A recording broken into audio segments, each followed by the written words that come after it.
ہے ہم نے نوح کو ان کی قوم کی طرف بھیجا کہ پیشتر اس کے کہ ان پر درد دینے والا عذاب واقع ہو اپنی قوم کو خبردار کر دو۔ انہوں نے کہا کہ بھائیو،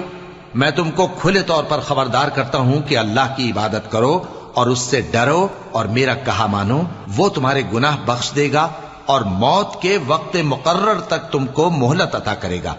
جب اللہ کا مقرر کیا ہوا وقت آ جاتا ہے تو تاخیر نہیں کی جاتی، کاش تم جانتے ہوتے۔ جب لوگوں نے نہ مانا تو نوح نے اللہ سے عرض کی کہ پروردگار، میں اپنی قوم کو رات دن بلاتا رہا لیکن میرے بلانے سے وہ اور زیادہ گریز کرتے رہے۔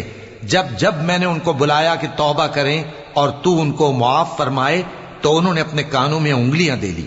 اور اپنے اوپر کپڑے اوڑھ لیے اور اڑ گئے اور خوب تکبر کرنے لگے۔ پھر میں ان کو بلند آواز سے بھی بلاتا رہا، پھر علانیہ بھی اور رازداری سے بھی